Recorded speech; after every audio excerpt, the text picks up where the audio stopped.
জাজ মাল্টিমিডিয়ার প্রযোজক আব্দুল আজিজ তিনি যেটা দাবি করছেন যে তুফান সিনেমাটি লস খেয়েছে। এ পর্যন্ত তুফান সিনেমাটি মোট আয় করেছে ৭ থেকে ৭.৫ কোটি টাকা। তাহলে তুফান সিনেমার বাজেট অনুযায়ী তুফান সিনেমাটি ৩ থেকে ৩.৫ কোটি টাকা লস খেয়েছে। ব্রাদার্স, আসলেই কি মেগাস্টার শাকিব খানের তুফান সিনেমাটি লসের সম্মুখীন হয়েছে? সিনেমা হল থেকে হোক, গান থেকে হোক, টিভি রাইটস থেকে হোক, ওটিটি প্ল্যাটফর্ম থেকে হোক, ইউটিউব থেকে হোক, কোনো দিক থেকে কি তুফান সিনেমাটি তার টার্গেট অনুযায়ী টাকাটা তুলতে ব্যর্থ হয়েছে? এটা নিয়ে বিস্তারিত আলোচনা করব এবং আব্দুল আজিজকে সঠিক উত্তরটা আমরা দিতে চাই। আপনারা সকলেই পাশে থাকবেন, পুরো ভিডিওটা দেখে যাবেন, ভিডিওটা শেয়ার করে দেবেন।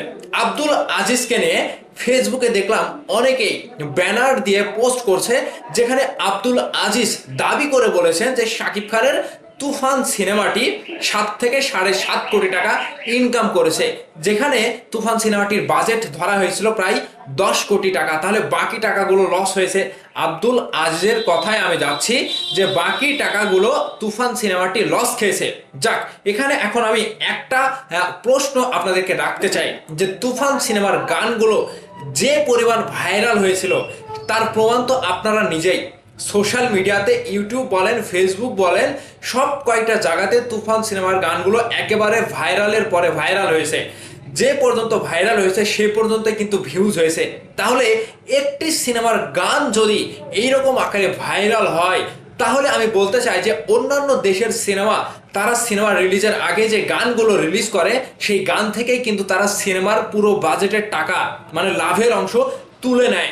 এখানে কিন্তু তুফানের বেলাতেও তার ব্যতিক্রম হয়নি। আমি একটা কথা আপনাদেরকে বারবার মনে করে দিতে চাই যে ইউটিউবের জগতে, ইউটিউব প্ল্যাটফর্মের জগতে কোনো সিনেমার গান যখন রিলিজ হয়, তারা কিন্তু সেই গানের উপরে নির্ভরশীল থাকে অনেকটাই।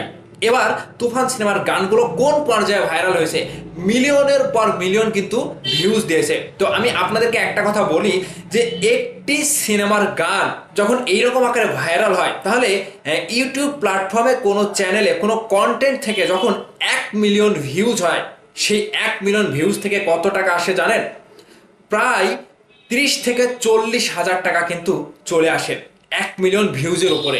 তাহলে তুফান সিনেমার গান মানে কত মিলিয়ন ভিউজ হয়েছে আপনারা সকলেই তার প্রমাণ, আপনারা চাক্ষুষ প্রমাণ। ইউটিউবে গিয়ে এখনো সার্চ করলে তুফান সিনেমার প্রত্যেকটি গান, লাগে উড়াধুরা বলেন, দুষ্টু কোকিল বলেন, আর যে কয়টা গান রয়েছে প্রত্যেকটি গান কিন্তু হিউজ পরিমাণ, মানে মিলিয়ন মিলিয়ন ভিউজ হয়েছে। তাহলে ওই যে প্রত্যেক মিলিয়নে, ১ মিলিয়নে যদি ৩০ থেকে ৪০ হাজার টাকা করে ধরেন, তাহলে ওই পুরো গানের যত কয় মিলিয়ন ভিউজ হয়েছে সেই মিলিয়নের সাথে আপনারা বিষয়টা গুণ করে দেখেন, সেই হিসাবটা গুণ করে দেখেন যে তাহলে তুফান সিনেমার বাজেট, মানে গানের দিক থেকেই কত টাকা ইনকাম হয়েছে। এটা শুধু ইউটিউব প্ল্যাটফর্ম থেকে আমি বলছি। এছাড়া মেগাস্টার শাকিব খানের পেজেও তো অনেক অনেক অনেক ভিউজ হয়েছে, অনেক অনেক মিলিয়ন কিন্তু ভিউজ হয়েছে। এছাড়া মিমি চক্রবর্তী বলেন, পরিচালক রায়হান রাফির পেজ থেকে বলেন, তারপরে প্রযোজকের যে একটা পেজ থেকে বলেন, সব কয়টি প্ল্যাটফর্ম মিলিয়ে শুধু গানের হিসাব মিলিয়ে আপনারা পাবেন তুফান সিনেমাটি কত, মানে তুফান সিনেমার গানগুলো কত মিলিয়ন ভিউজ হয়েছে। এখানে আব্দুল আজিজ কোন আঙ্গিকে এবং কোন জ্ঞান থেকে এরকম কথা বলল?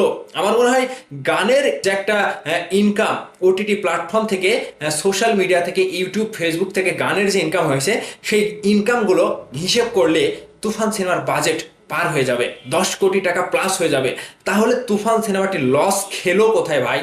আব্দুল আজিজ সাহেবের কাছে আমি প্রশ্ন রাখতে চাই যে আপনি কি আসলে সজ্ঞানে এই কথাটি বলেছেন, নাকি অজ্ঞানে, নাকি আপনার সিনেমা ইন্ডাস্ট্রিতে বর্তমান সময়ে এরকম তাল মালটাল কথা বলায় আপনার প্রযোজ্য? আপনার তো কোনো এখন কাজ নাই। জাজ মাল্টিমিডিয়া সেই শুরু থেকে শাকিব খানকে নিয়ে শিকারী, নবাব এই ছবিগুলো নির্মাণ করেছিল, কিন্তু বর্তমান সময়ে এসে দেখেন তাদের কোনো কিন্তু আর মানে কাজ নাই। তারা কিন্তু একেবারে মানে পথে বসে গিয়েছে। মানে বর্তমান সময়ে জাজ মাল্টিমিডিয়া বলে বাংলাদেশে কোনো মাল্টিমিডিয়া আছে এরকম কোনো কিন্তু প্রচারণা কিংবা মানুষের মুখে মুখে যে একটা কথা থাকে সেটা কিন্তু নাই। সে জায়গা থেকে আব্দুল আজিজ কিন্তু একেবারে ধুলোয় মিশে গিয়েছে। তাদের জাজ মাল্টিমিডিয়া থেকে কোনো নতুন কোনো সিনেমার কিন্তু আপডেট কিংবা ঘোষণা তিনি কিন্তু আর দিতে পারছে না। কাজেই তিনি হয়তো এখন মানসিকভাবে অসন্তুষ্ট প্রকাশ করছেন, কিংবা তুফান সিনেমার যে এত সুন্দর বাজেট কিংবা তুফান সিনেমার এত ব্যবসা কিংবা তুফান সিনেমার এত হাইপ দেখে তিনি সেটা সহ্য করতে পারছে না। সেজন্য হয়তো তিনি এরকম মন্তব্য করেছেন, কিংবা তুফানের একটা লস কিংবা তুফান ব্যবসা করতে পারেনি এরকম কথা তিনি বলছেন। তো ভালো, আমি আপনাদেরকে প্রমাণ সহ দেখিয়ে দিলাম যে একটি কন্টেন্ট 1 মিলিয়ন ভিউজ হলে সেখান থেকে ইউটিউব প্ল্যাটফর্ম থেকে 30 থেকে 40 হাজার টাকা কিন্তু ইনকাম হয়। আর সেখানে তুফান সিনেমার গানগুলো মিলিয়নের পর মিলিয়ন ভিউজ হয়েছে। তাহলে ওই মিলিয়নের পর মিলিয়ন সেই হিসাবটা আপনারা মিলিয়ে নেবেন যে আসলেই তুফান সিনেমার গানের দিক থেকেই সিনেমাটি কত টাকা ইনকাম করলো। আর সিনেমা হলের হিসেবটা তো আমি এখনো বাকি রাখলাম। প্রত্যেকটা সিনেমা হলের হিসাব করলে তুফান সিনেমাটি হিউজ পরিমাণে ব্যবসা দিয়েছে। কাজে এখানে আব্দুল আজিজের এই মন্তব্য আমি মেনে নিতে পারলাম না। ভাবাদার্স, আপনাদের মন্তব্য আপনারা ভিডিওর নিচে কমেন্ট করে জানাবেন। ভালো থাকবেন, ধন্যবাদ সম্পূর্ণ ভিডিওটি দেখার জন্য।